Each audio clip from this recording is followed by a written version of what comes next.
What's poppin', everyone? Zegos here, and today I've got a new video, and it's a little bit of a passion project that I've been putting together.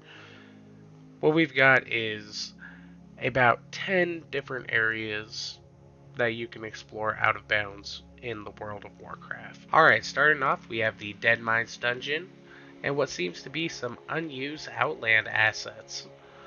So going out of bounds here, you'll be jumping across this chasm.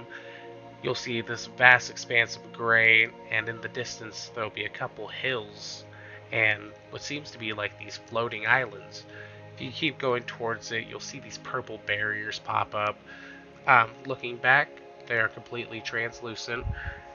The ground will change to this cracked desert-like terrain, reminiscent of Hellfire Citadel. You'll get closer and you'll see these trees are intertwined with these crystals. The skybox is covered in stars, and down below there's just a void with these purple bubbles around them. Moving on, we have Utgard Key, and I like to call these the rolling hills of the Howling Fjord.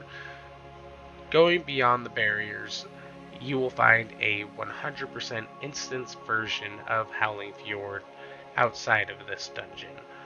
Now, there's not much to really explore here, other than all of these empty areas with buildings and trees and hills everywhere to go.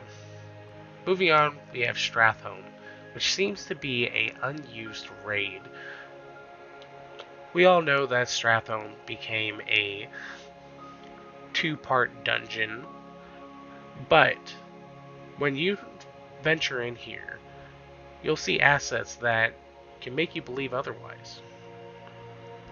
There are these clickable gates, just like inside the dungeon, but going beyond those, you'll find a whole bunch of assets, like these charred corpses laying all about the streets. You'll also see different areas of the dungeons that aren't fully able to be explored because they go beyond the actual area of the map. If you go even deeper in there, you will find a green raid portal. Now, anybody who is familiar with this game will see that being an older raid portal. Going beyond it, it doesn't actually take you into any instance, but you can see a whole bunch of assets and unused areas, like what seems to be Old Naxxramas. Moving on, we have a bunch of empty plains in the Stormsong Brewery. Basically, the entire zone is devoid of NPCs, but when you go down to the Karasang Wilds, you can see things like the Flight Point, I should say. Doesn't have the Flight Master there, but the Wyvern is still sitting here. Pretty interesting to see how far Blizzard was able to go with the map design. Going forward, you will end up swimming, and what I found about this place was it goes up pretty high. It's like somebody colored in some water straight onto the map editor and forgot to delete it or something. Pretty interesting, not gonna lie.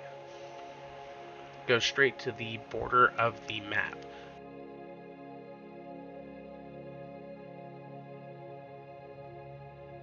Moving forward, we have the Green Void in the Scarlet Halls dungeon.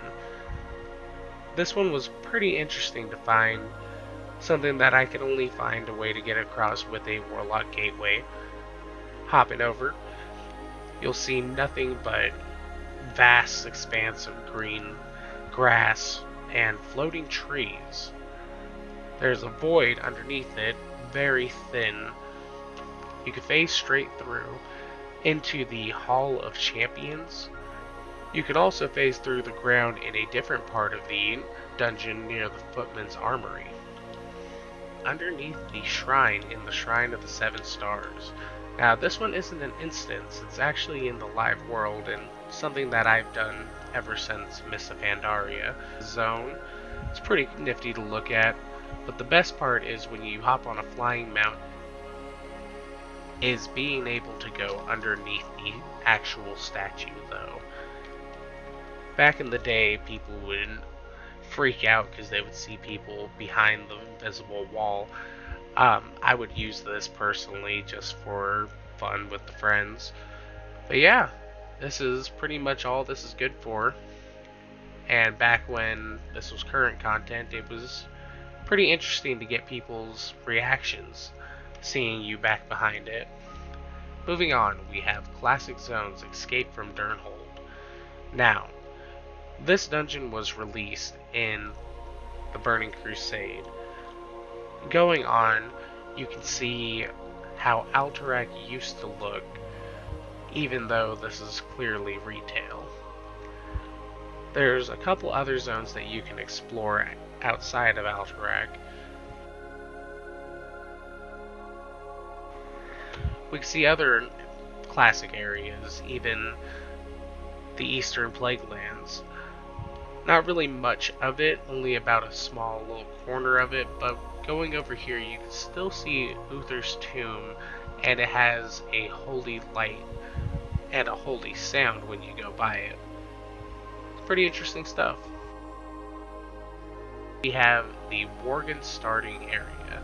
Now, anybody who's made a Alliance character has probably tried to make a Worgen at one point or another.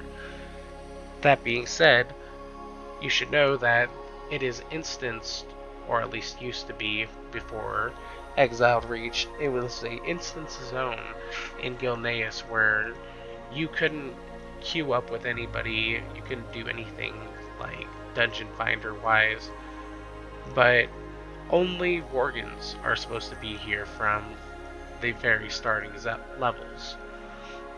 There's a couple NPCs, as you can see, running around. But yeah, going here as a night elf was definitely an adventure, gotta say. There's even a couple NPCs that you are able to interact with, like Prince Greymane here. Can't pick up the quest, but you can at least talk to him. Moving forward, we have the Dread Waste, Bugged Waste in Gates of the Setting Sun. Going beyond the barriers in Gates of the Setting Sun was much more dangerous than some of these other on the list. That being said though, there isn't much here besides a few areas where you can jump straight to your death. I found this one log, pretty nifty log.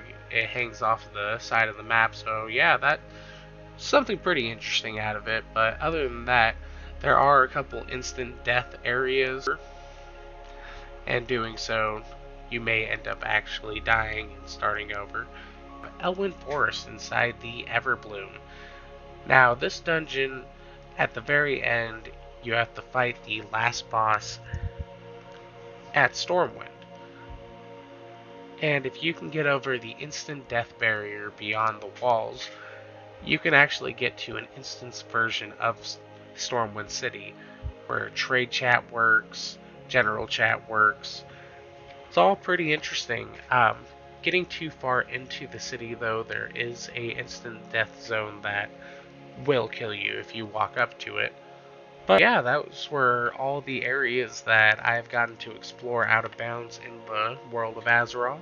If you enjoyed the video, please give it a like. Drop a comment down there if you had any questions about it or have any other areas that you'd wish I could explore. And yeah, see you in the next video.